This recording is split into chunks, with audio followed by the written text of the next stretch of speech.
ऐसे बहुत सारे रेगुलर व्यूअर्स हैं जो हमारी कहानियां देखते तो हैं, लेकिन आपने चैनल को सब्सक्राइब नहीं किया है। अगर आप भी उन 85% लोगों में से एक हैं, तो जल्दी से सब्सक्राइब बटन दबाओ। और हाँ, लेटेस्ट थ्रिलिंग क्राइम स्टोरीज की नोटिफिकेशंस के लिए बेल आइकन दबाना मत भूलना। Charles Manson, a killer who never killed. I never killed anyone. I don't need to kill anyone. I think it. जरा सोचिए, ऐसा क्या चल रहा होगा उस आदमी के दिमाग में जिसने जेल में बैठे बैठे ऐसे स्टेटमेंट्स दिए थे। 9 अगस्त 1969, 10050 Cielo drive, Los Angeles. Actress Sharon Tate अपने कुछ दोस्तों के साथ अपने घर पे एक शांत सी शाम एंजॉय कर रही थी। वो उस टाइम पे 8 महीने प्रेग्नेंट थी और अपने आने वाले बच्चे के लिए काफी एक्साइटेड भी। पर उन्हें क्या पता था कि इससे पहले वो एक नई जिंदगी को जन्म दे पाएंगी, उनसे उन्हीं की जिंदगी छिन जाएगी। आधी रात को किलर्स की एक टीम शैरन के घर पहुंची। एक तरफ जहां शैरन अनजान थी कि कोई उनके घर में घुस चुका था, वहीं दूसरी तरफ 4 किलर्स की उस टीम ने अपने खौफनाक मकसद को अंजाम देना शुरू कर दिया था। घर एंटर करने से पहले उनकी नजर 17 साल के स्टीवन पेरेंट पर पड़ी। स्टीवन बस एक केयर टेकर से मिलने आया था जब किलर्स ने उसे देख लिया। उसने कुछ कहने की कोशिश की, लेकिन एक किलर ने बिना किसी इमोशन के एक पिस्टल निकालकर उस पर 4 गोलियां चला दी और स्टीवन की लाश को उसी की गाड़ी में छोड़ दिया। किलर्स इसके बाद छुपके से घर के अंदर घुसे। घर में सन्नाटा था। उन्होंने घुसते ही चाकू और बंदूक की नोक पर सबको घर के लिविंग रूम में इकट्ठा कर लिया। उस वक्त घर में शैरन के अलावा उनके 3 और दोस्त थे, वॉयटेक फ्रैकोव्स्की, एबिगेल फ्लॉगर और जे सीब्रिन। उन चारों में से कोई भी उन 4 किलर्स को पहचानता नहीं था, लेकिन सब ने घबराते हुए अपनी जान की भीख मांगनी शुरू कर दी। जय शैरन के बाजू में थे और बार बार किलर से कह रहे थे कि वो शैरन को छोड़ दे क्योंकि शैरन प्रेग्नेंट थी।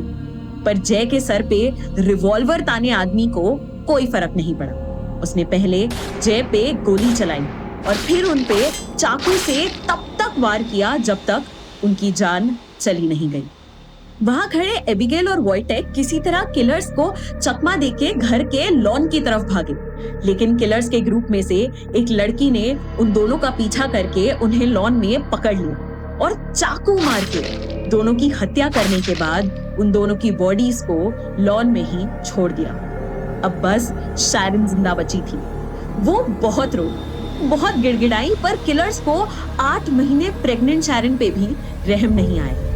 किलर ने सबसे पहला वार शैरन के पेट पे किया और फिर बार बार उन पे चाकू से वार करके शैरन और उनके अनबॉर्न बच्चे का मर्डर करने के बाद उन्हीं के खून से पिग शब्द दीवार पर लिखा और वो चारों किलर्स वहां से फरार हो गए। कौन थे ये लोग और क्यों किया उन्होंने ये सब?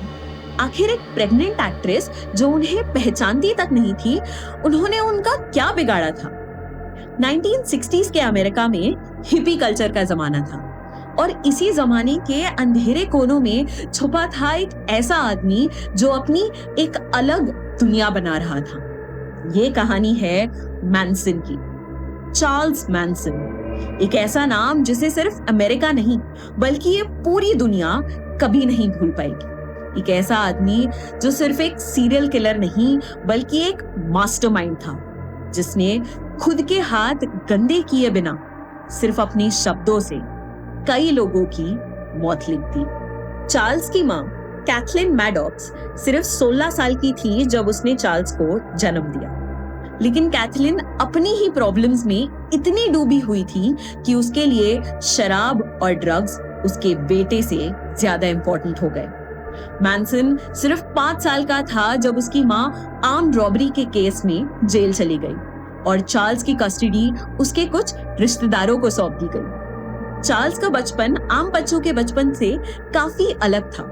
बाकी बच्चों के दिन जहां कहानियां और खिलौनों से भरे हुए होते थे, वहीं मैनसन का बचपन सिर्फ मारपीट और निग्लेक्ट से भरा हुआ था। स्कूल्स और पार्क्स जाने की उम्र में चार्ल्स जुवेनाइल डिटेंशन सेंटर्स और रिफॉर्म स्कूल्स के चक्कर काट रहा था और 13 साल की कच्ची उम्र में चार्ल्स ने अपना पहला क्राइम किया, एक छोटी सी चोरी।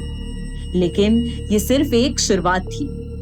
मैनसन को सुधरने के कई मौके मिले, पर वो हर बार या तो रिफॉर्म स्कूल से भाग जाता या डिटेंशन सेंटर से निकलते ही क्राइम्स करने के नए तरीके ढूंढने लगता। यही साइकिल कई बार रिपीट हुई। 1955 से 1966 तक मैनसन कई अलग अलग क्राइम्स के लिए जेल गया और जेल में ही मैनसन के अंदर के म्यूजिशियन को उभरने का मौका मिला। चार्ल्स अपनी इंस्पिरेशन द बीटल्स की तरह नाम कमाना चाहता था। जेल में उसने स्टील गिटार बजाना सीखा और वो अपना ज्यादातर समय गाने लिखते हुए बिताता। जब 1967 में वो जेल से बाहर निकला तब उसमें म्यूजिशियन बनने का एक जुनून था और इसी जुनून के साथ चार्ल्स पहुंचा सैन फ्रांसिस्को शहर, जहां एक छोटा सा गिटार लेकर वो सड़कों पर अपने खुद के लिखे गाने गाया करता। लेकिन मैनसन सिर्फ एक म्यूजिशियन नहीं, एक मैनिपुलेटर भी था। इसी मैनिपुलेशन का फायदा उठा के चार्ल्स ने उस बड़े से शहर में अपनी एक अलग दुनिया बनानी शुरू करी, एक ऐसी दुनिया जिसमें सिर्फ उसका हुक्म चलता था। उसने ऐसे लोगों को जो भटक रहे थे, जिन्हें एक गुरु की जरूरत थी, जैसे ड्रग एडिक्ट्स या अपने घर से भागी हुई लड़कियां, उन्हें अपने झांसे में फंसाया और क्रिएट करी अपनी मैनसन फैमिली। ये कोई आम ग्रुप नहीं था, ये एक कल्ट था और मैनसन उस ग्रुप का मसीहा। उसने उन सबको ड्रग्स दिए और उन्हें ब्रेन वॉश कर दिया। धीरे धीरे चार्ल्स खुद को सिर्फ एक कल्ट लीडर नहीं बल्कि भगवान समझने लगा। उसने मैनसन फैमिली को मैनिपुलेट करके ये बोला कि बहुत जल्दी एक रेवोल्यूशन आने वाला है, हेल्टर स्केल्टर। ड्रग्स और हिप्नोसिस का इस्तेमाल करके उसने अपनी फैमिली को इस तरह कंट्रोल किया कि वो अपनी खुद की सोच का इस्तेमाल करना ही भूल गए। उसके लिए मरने और मारने के लिए तैयार हो गए। एक तरफ जहां मैनसन फैमिली बढ़ रही थी, वहीं दूसरी तरफ चार्ल्स के म्यूजिक करियर को भी एक सिल्वर लाइनिंग दिखने लगी थी। चार्ल्स ने पहले मैनसन फैमिली की 2 लड़कियों के जरिए डेनिस विल्सन का ध्यान अपनी तरफ किया और फिर उनसे दोस्ती कर ली। डेनिस उस टाइम के फेमस बॉय बैंड बीच बॉयज के ड्रमर थे और हॉलीवुड की जानी मानी हस्ती। डेनिस को चार्ल्स का म्यूजिक काफी इंटरेस्टिंग लगा और उनके जरिए चार्ल्स ने म्यूजिक इंडस्ट्री में कई और दोस्त बनाए, जिनमें से एक थे म्यूजिक प्रोड्यूसर टेरी मेल्कर। सब कुछ अच्छा चल रहा था। चार्ल्स और उसकी पूरी मैनसन फैमिली डेनिस के घर में रहने लगे थे और चार्ल्स कई हॉलीवुड पार्टीज में जाने लगा था। पर चार्ल्स और डेनिस की दोस्ती ज्यादा लंबी नहीं टिक पाई। बात तब बिगड़ी जब डेनिस ने चार्ल्स के साथ एक गाना लिखा, पर चार्ल्स को कोई क्रेडिट दिया ही नहीं। इसके बाद पूरी मैनसन फैमिली एक पुराने हॉलीवुड रैंच पे शिफ्ट हो गई। उनका पैसा कमाने का मेन जरिया था चोरी चकारी और एक्सटॉर्शन जैसे क्राइम्स। चार्ल्स का धीरे धीरे हॉलीवुड से कांटेक्ट टूट रहा था और अब वो बेचैन हो रहा था। उसे कैसे भी अपना म्यूजिक करियर, जो शुरू होने से पहले ही डूबता नजर आ रहा था, उसे बचाना था। और इसी सिलसिले में वो 10050 सीलियो ड्राइव पहुंचा। उसे ये उम्मीद थी कि वहां उसे अपना दोस्त टेरी मेल्कर मिलेगा और उसकी मदद करेगा, पर वहां भी उसको निराशा मिली। टेरी नहीं, क्योंकि टेरी उस घर को पहले ही छोड़ चुके थे और अब वहां कोई और शिफ्ट हो गया था। पर चार्ल्स इस बात से अनजान था। जब चार्ल्स को टेरी नहीं मिले तो चार्ल्स आग बबूला हो गया। उसे अब अपना बदला चाहिए था और चार्ल्स के इस बदले की कीमत मासूम लोगों को चुकानी पड़ी। चार्ल्स अपनी फैमिली के पास गया और उन्हें कहा, now is the time for helter skeletal, यानी हेल्टर स्केल्टर का समय आ चुका है। उसी रेवोल्यूशन का समय जिसका इंतजार उन सबको बेसब्री से था। मैनसन ने अपने सबसे ट्रस्टवर्दी मेंबर्स टेक्स वॉटसन, सुजन एटकिंस, पेट्रिशिया कैरन विंकल और लिंडा कैसाबियन को इस मिशन के लिए चुना। उस एक रात 10050 सीलियो ड्राइव यानी शैरन टेट के घर मौजूद 5 लोगों पर कुल मिलाकर 105 बार चाकू से हमले किए गए। और ये हमले किसी और ने नहीं बल्कि मैनसन फैमिली के उन 4 मेंबर्स ने ही किए थे। और ये हमले उन्होंने हेल्टर स्केल्टर के लिए किए थे। पर अभी भी मैनसन फैमिली के उन मेंबर्स का काम खत्म नहीं हुआ था। वो जब वापस उस रैंच पे पहुंचे तो चार्ल्स उन पे बहुत भड़का। चार्ल्स के मुताबिक उन चारों का काम बहुत मेसी था। थोड़ी देर बाद Patricia, Tex, Leslie Van Houten और लिंडा के साथ चार्ल्स खुद अपने नेक्स्ट विक्टिम की तलाश में निकला और उन्हें ढूंढते ढूंढते ला बियांका हाउस पहुंचा। पहले मैनसन फैमिली के मेंबर्स ने लेनो और रोजमेरी ला बियांका को उन्हीं के घर में कैद कर लिया और उन्हें बार बार यही कहते रहे कि उनकी जान को कोई खतरा नहीं था। पर जब थोड़ी देर बाद चार्ल्स वहां से निकल गया तब बाकी के लोगों ने ला बियांकास की बेरहमी से चाकू मारकर हत्या कर दी। उन दोनों को मारकर घर की दीवार और फ्रिज पे डेथ टू पिग्स और हेल्टर स्केल्टर लिखकर वो सब भी फरार हो गए। ये खौफनाक कत्ल महीनों तक अनरिजॉल्व रहे। पुलिस के पास कोई पक्का सबूत नहीं था, इसीलिए इन्वेस्टिगेशन आगे ही नहीं बढ़ पा रही। पर फिर पुलिस को एक ब्रेक थ्रू मिला।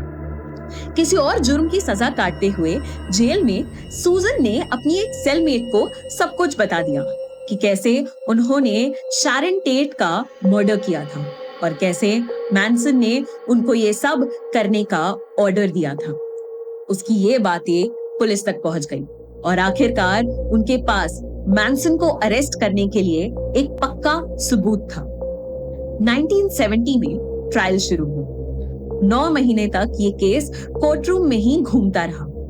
कोर्ट प्रोसीडिंग्स में ये सामने आया कि मैनसन फैमिली कई और मर्डर्स कर चुकी थी। आखिरकार 19 जनवरी 1971 को चार्ल्स मैनसन और उसके 3 मेन फॉलोअर्स एटकिंस, कैरन विंकल और वॉटसन को गिल्टी ठहराया गया। चार्ल्स मैनसन को पहले डेथ सेंटेंस मिली, लेकिन 1972 में कैलिफोर्निया ने डेथ पेनल्टी हटा दी तो मैनसन की सजा उम्र कैद में बदल दी गई। जेल में मैनसन ने कई इंटरव्यूज दिए, जिनमें से एक में मैनसन ने कबूला कि हेल्टर स्केल्टर कोई रेवोल्यूशन नहीं बल्कि उसके फेवरेट बैंड द बीटल्स का एक गाना था।